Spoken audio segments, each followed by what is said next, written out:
விருச்சிக ராசிக்கு அதிபதி வந்து செவ்வாய் பகவானா இருக்காரு. சொல் புத்தி அப்படிங்கிற விஷயத்தில் இல்லாம நீங்கள் சுய புத்தியோடு செயல்படக்கூடிய பக்குவத்தை, நீதிமன்ற வழக்குகள் உங்களுக்கு சாதகமாகக்கூடிய அல்லது சந்தோஷமான தீர்ப்புகளை சந்திக்கக்கூடிய ஆண்டாக தமிழ் புத்தாண்டு அமைய போகுது.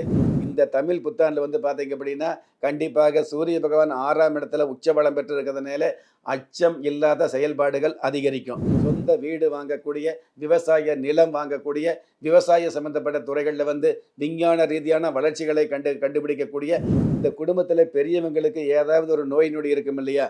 அதாவது மூட்டு வலி, அல்லது நரம்பு வலி, அல்லது இடுப்பு வலி, வண்டி வாகனம் சம்பந்தப்பட்ட வகையில வந்து பார்த்தீங்கன்னா, உங்க வாழ்க்கையில இந்த மாதிரியான வாகனம் வாங்கணும். பொதுவாகவே விருச்சிக ராசியை சேர்ந்தவங்க இந்த புத்தாண்டு வருட தேவதையின் பிரசன்னப்படி வழிபட வேண்டிய தெய்வம் லெஜண்ட் சரவணன் நடிக்கும் லீடர் வெற்றி நடை போடுகிறது உலகமெங்கும்.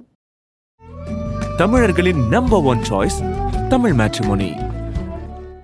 ரிஷப லக்னம், கும்பம் ராசி, சதயம் நட்சத்திரம் 3ஆம் பாதத்தில் பராபவ வருட தமிழ் புத்தாண்டு உதயமாகுது. அதாவது மங்கள நாளாகிய செவ்வாய்க்கிழமை நாளில் பரிவர்த்தன யோகத்தோடும் 90 விதமான சுப முகூர்த்தங்களோடும் ஜனனமாகியுள்ள இந்த தமிழ் புத்தாண்டு விருச்சிகம் ராசியை பொறுத்தளவுக்கு எந்த மாதிரியான பலாபலன் அப்படிங்கிற விஷயத்தை கணிக்கும் பொழுது, விருச்சிக ராசிக்கு அதிபதி வந்து செவ்வாய் பகவானாக இருக்கார். அந்த செவ்வாய் பகவான் பராபவ வருட ஆதிபத்தியத்தில் வந்து பார்த்தீங்கன்னா மந்திரி அப்படிங்கிற காரகத்துவத்தை வந்து தன்னகத்தை எடுத்திருக்கிறாரு. அப்போ மந்திரி அப்படிங்கிற அமைப்பில் இருக்கிறதுனால, அதுவும் உங்களுடைய ராசி அதிபதி செவ்வாய் பகவானாக இருக்கிறதுனால, சொல் புத்தி அப்படிங்கிற விஷயத்தில் இல்லாமல் நீங்கள் சுய புத்தியோடு செயல்படக்கூடிய பக்குவத்தை அதிகமாக கொடுக்கக்கூடிய, அதையும் அதிகாரமாக கொடுக்கக்கூடிய ஆண்டாக தமிழ் புத்தாண்டு அமையப் போகுது. அன்பு பேச்சுக்கள் மூலமாக வம்பு வழக்குகளை வெல்லக்கூடிய ஆண்டாக இந்த ஆண்டு இருந்துகிட்டு இருக்கும். ஒரு வம்பு வருது அல்லது பிரச்சனை வருது அப்படிங்கிறதுக்கு இல்லாமல், அந்த பிரச்சனை வருவதற்கு முன்பாகவே ஆயுதம் சம்மந்தப்பட்ட வகையில் பிரச்சனை வருது அப்படிங்கிறதுக்கு மேலே உங்களுடைய அன்பு அப்படிங்கிற விஷயத்தில் வந்து அன்பு பேச்சுக்களால் அந்த வம்பு வழக்குகளை வெல்லக்கூடிய ஆண்டாக இந்த ஆண்டு அமைய போகுது. அதாவது உங்களுடைய ராசிக்கு தனஸ்தானாதிபதியாக குடும்பாதிபதியாக இருக்கக்கூடிய குரு பகவான் 8ஆம் இடத்துல இருக்கிறதுனால, தேவையில்லாத வழக்குகள் அல்லது நிலுவையில் இருக்கக்கூடிய வழக்குகள் உங்களுக்கு சாதகமாகக்கூடிய, நீதிமன்ற வழக்குகள் உங்களுக்கு சாதகமாகக்கூடிய அல்லது சந்தோஷமான தீர்ப்புகளை சந்திக்கக்கூடிய ஆண்டாக தமிழ் புத்தாண்டு அமைய போகுது. 8ஆம் இடத்துல குரு பகவான் இருந்துன்னு வைங்களே, வம்பு வழக்குகள் நட்டமாகும் அப்படிங்கிறது திட்டமிட்ட ஒரு விஷயமாக சாஸ்திரத்தில் சொல்லப்பட்டிருக்குது. அதே மாதிரி 3ஆம் இடத்து அதிபதியாக இருக்கக்கூடிய சனி பகவான் உங்களுடைய ஜென்ம ராசிக்கு ராசி அதிபதி செவ்வாய் பகவானோடு சேர்ந்து 5ஆம் இடத்துல இருக்கிறதுனால, பிள்ளைகள் வகையில் இருக்கக்கூடிய தொல்லைகள் ஓரளவு குறையக்கூடிய ஆண்டாக இந்த தமிழ் புத்தாண்டு இருந்துகிட்டு இருக்கும் அப்படிங்கிறது உண்மை. அதாவது தெரிஞ்சோ தெரியாமலோ கடந்த காலங்களில் தீய பழக்கங்களுக்கு ஆட்பட்ட ஒரு சில பிள்ளைகள் நல்ல பண்புகளை நாடி வரக்கூடிய சூழல்களை தேடி கொடுக்கக்கூடிய ஆண்டாக இந்த தமிழ் புத்தாண்டு அமைய போகுது. ஜென்ம ராசிக்கு 6ஆம் இடத்துல லட்சுமி ஸ்தானம் என்று சொல்லக்கூடிய 6ஆம் இடத்துல வந்து சூரிய பகவான் உச்சபலம் பெற்று இருக்கிறதுனால, காரியத்தில் வெற்றிகள் கிடைக்கக்கூடிய, எந்த விதமான கல்வியாக இருந்தாலும் நிறைய பேர் வந்து கல்வி கற்றுக்கிறோம். ஆனால் கல்விக்கு தகுந்த உத்தியோகமோ, உத்தியோகத்துக்கு தகுந்த வருமானமோ, அல்லது உங்களுடைய திறமைக்கு தகுந்த பெருமையோ கிடைக்காம இருக்கிறாங்க அப்படிங்கிறது உண்மை. ஆனால் இந்த தமிழ் புத்தாண்டு வந்து பார்த்தீங்க அப்படின்னா, கண்டிப்பாக சூரிய பகவான் 6ஆம் இடத்துல உச்சபலம் பெற்று இருக்கிறதுனால அச்சம் இல்லாத செயல்பாடுகள் அதிகரிக்கும். அதன் காரணமாக உங்களுக்கு அதிகாரமான தோரணை அதிகரிக்கும். கடந்த காலங்களில் தேவையில்லாமல் கவலைப்பட்டவங்களுக்கு இந்த வருஷத்தில் வந்து பார்த்திங்கன்னா கம்பீரமாக வெற்றி நடை போடக்கூடிய, சோர்ந்து போன வாழ்க்கையை கூட இந்த வருஷத்தில் வாழ்ந்து காட்டக்கூடிய அமைப்புகளை செய்து காட்டக்கூடிய அல்லது அமைப்புகளை கொடுக்கக்கூடிய ஆண்டாக தமிழ் புத்தாண்டு அமைய போகுது. அதே 6ஆம் இடத்துல வந்து சுக்கிர பகவான் இருக்கிறதுனால, பெண்களுடைய ஆசைகளும் பெண்களுக்கான நியாயமான தேவைகளும் பூர்த்தியாகக்கூடிய வாய்ப்புகளை நேர்த்தியாக கொடுக்கக்கூடிய ஆண்டாக இருந்துகிட்டு இருக்குது. செங்கல் சம்மந்தப்பட்டது, சிமெண்ட் சம்மந்தப்பட்டது, மணல் சம்மந்தப்பட்டது, டைல்ஸ் சம்மந்தப்பட்டது, மார்பிள் சம்மந்தப்பட்டது, இந்த மாதிரியான அமைப்பில் உள்ளவர்களுக்கு, வியாபாரத்தில் உள்ளவர்களுக்கு, உத்தியோகத்தில் உள்ளவர்களுக்கு பெரிய பெரிய ஒப்பந்தங்கள் கிடைக்கக்கூடியது. இந்த வருஷத்தில் தமிழ் புத்தாண்டில் வருமானம் வருது அப்படிங்கிறது சிறப்பு. ஆனால் அந்த வருமானம் நிரந்தர வருமானமாக மாறக்கூடிய வாய்ப்புகளை கொடுக்கக்கூடிய ஆண்டாக தமிழ் புத்தாண்டு அமைய போகுது. ஜென்ம ராசிக்கு 7ஆம் இடத்து அதிபதியாக இருக்கக்கூடிய சுக்கிர பகவான் 6ஆம் இடத்துல இருக்கிறதுனால, திருமண சம்பந்தப்பட்ட விஷயங்களில், அதாவது புதிதாக திருமணம் நடக்குது அப்படிங்கிறத விட கடந்த காலங்களில் திருமணம் பேசி உறுதி செய்யப்பட்டு கடைசி நேரத்தில் வந்து தடங்கலாயிருக்கும் இல்லையா? ஒரு சில குடும்பங்களில் வந்து பார்த்தீங்கன்னா, கஷ்டப்பட்டு 1000 சாமியை கும்பிட்டு, தவம் இருந்து, விரதம் இருந்து, சாமியை வந்து பிரார்த்தனை பண்ணி, ஒரு வரன் கிடைக்கக்கூடிய பாக்கியத்தை எடுத்திருப்பாங்க. அந்த மாதிரி வரனோ அல்லது வந்து பெண்ணோ கிடைச்சு, அந்த சம்பந்தம் வந்து பேசி முடிக்கப்பட்டு, பத்திரிக்கை அடிச்சு, ஊர கூட்டி, மேளம் கொட்டும்போது, கல்யாணம் நின்னு போகக்கூடிய சூழல் இருக்கும் இல்லையா?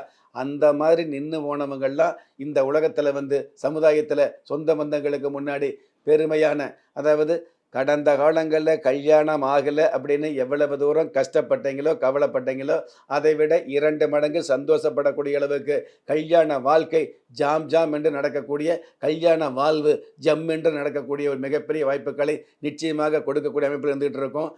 பொதுவாகவே திருமண வயசு வந்ததுக்கப்புறம் சரியான வரன் அமையல அப்படிங்கிற பட்சத்தில வந்து ஜாதகம் எடுத்து சந்து பந்தெல்லாம் ஜாதகம் பார்க்கக்கூடிய சூழல் இருக்கும்.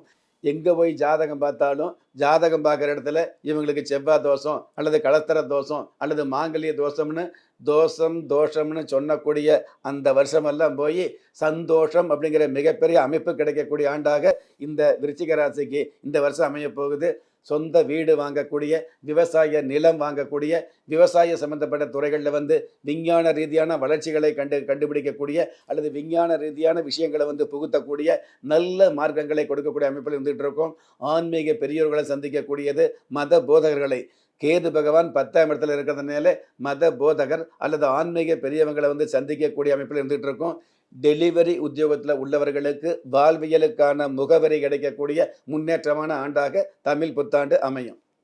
விருச்சிக ராசியை பொறுத்தளவுக்கு இந்த தமிழ் புத்தாண்டில் சுகஸ்தானம் என்று சொல்லக்கூடிய 4ஆம் இடத்துல, வண்டி வாகன ஸ்தானம் என்று சொல்லக்கூடிய 4ஆம் இடத்துல ராகு பகவான் இருக்கிறதுனால இந்த குடும்பத்தில் பெரியவங்களுக்கு ஏதாவது ஒரு நோய் நொடி இருக்கும் இல்லையா?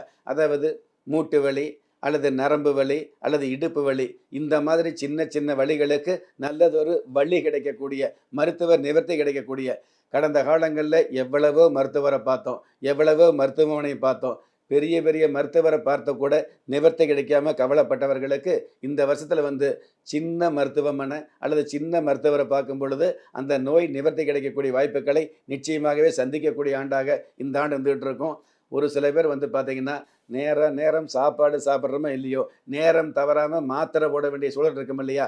அந்த மாதிரி உள்ளவர்களுக்கு வந்து நோய் நிவர்த்தி கிடைக்கக்கூடிய, அதாவது மருந்து மாத்திரை சாப்பிட்டுட்டு இருக்கிற நீங்கள் விருந்து சாப்பிடக்கூடிய அளவுக்கு நோய் நிவர்த்தியாகக்கூடிய பாக்கியத்தை இந்த சுகஸ்தானம் நிச்சயமாக கொடுத்துட்டு இருக்கோம்.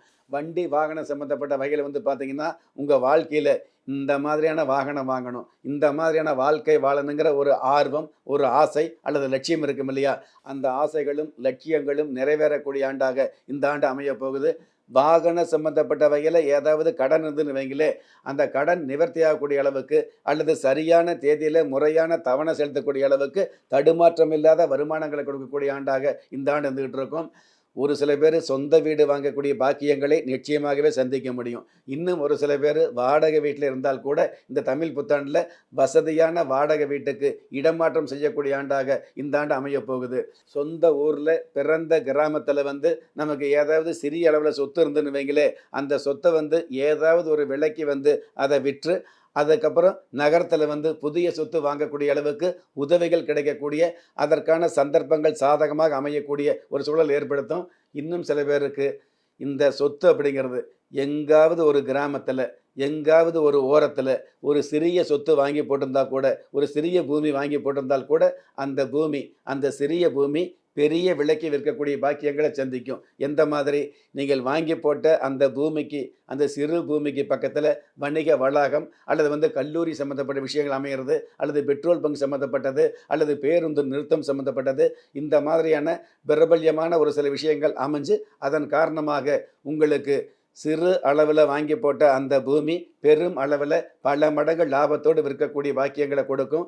இதில் இன்னொரு விஷயம், அவ்வளவு லாபத்தோடு பூமி இருந்தால் கூட ஒரு கல்யாண காட்சிக்காகவோ, வெளிநாட்டு பயணத்திற்காகவோ அல்லது வேறு வகையான விஷயத்துக்காகவோ ஒரு சொத்து விற்க வேண்டியது இருக்குன்னு வைங்களே, விற்க வேண்டிய சொத்துக்களை கூட தக்க வைக்கக்கூடிய பாக்கியங்களை கொடுக்கக்கூடிய ஆண்டாக தமிழ் புத்தாண்டு அமையும். விருச்சிகம் ராசியை பொறுத்தளவுக்கு தமிழ் புத்தாண்டு தாத்பரியமான ஒரு சில நன்மைகளை கொடுக்கக்கூடிய அமைப்பில் இருந்தால் கூட, புத்தாண்டு உதயமாகக்கூடிய அந்த நாளிகை வினாளிகையில் இருக்கக்கூடிய கிரக சஞ்சாரங்களை பொறுத்து, கிரக கோச்சாரங்களை பொறுத்து இந்த மாதிரியான புத்தாண்டு பலன் நிச்சயமா நடக்கும் அப்படிங்கிறது உண்மை. ஆனால் உங்களுடைய ஜனனகால ஜாதகத்துல எந்த மாதிரியான அமைப்பு இருந்துகிட்டு இருக்குதோ, எந்த மாதிரியான கிரக கோச்சாரம் வந்துட்டு இருக்குதோ, எந்த மாதிரியான வர்க்கோத்தம் வந்துட்டு இருக்குதோ, அதற்கு தகுந்த மாதிரி தான் உங்களுடைய வாழ்க்கை அமையும் அப்படிங்கிறது அதை விட ஆழமான உண்மை இருந்துட்டு இருக்குது. எது எப்படி இருந்தாலும் ஏற்றமான வாழ்க்கை அல்லது ஏமாற்றம் இல்லாத வாழ்க்கை வாழணும் அப்படின்னா அதற்கு ஆன்மீகம் அப்படிங்கிறது அடிப்படை துணையாகவே அமையுது. இந்த உலகத்துல யாரை நம்புறோமோ இல்லையோ, ஆனால் கடவுளை நம்புறது, கண்ட கண்ட விஷயங்களை நம்புவதை விட கடவுளை நம்புவது மேலானது அப்படிங்கிற விஷயத்தை சாஸ்திரம் சொல்லி வச்சிருக்கிறதுனால பொதுவாகவே விருச்சிக ராசியை சேர்ந்தவங்க இந்த புத்தாண்டு வருட தேவதையின் பிரசன்னப்படி வழிபட வேண்டிய தெய்வம் மலை மேல் இருக்கக்கூடிய முருகப்பெருமான வழிபாடு வச்சுக்கிறது மிக மிக சிறப்பாக இருந்துகிட்டு இருக்கும். அந்த முருகப்பெருமான வழிபாடு வச்சுக்கிறது கூட பார்த்தீங்க அப்படின்னா முருகப்பெருமானுடைய வேல் பார்த்து வழிபாடு வச்சுக்கிட்டீங்க அப்படின்னா இந்த உலகத்தில், இந்த சமுதாயத்தில், இந்த வருடத்தில் கண்டிப்பாக கடந்த வருடத்தில் எந்த ஒரு நிலையில் இருந்துட்டு இருக்கிறீங்களோ அந்த நிலையை விட அடுத்த நிலைக்கு அடி எடுத்து வைக்கக்கூடிய பாக்கியத்தை அந்த முருகப்பெருமான் நிச்சயமாகவே கொடுப்பார் அப்படிங்கிறது முக்கியமான விஷயம். லெஜண்ட் சரவணன் நடிக்கும் லீடர் வெற்றி நடை போடுகிறது உலகமெங்கும். தமிழர்களின் number one choice Tamil matrimony.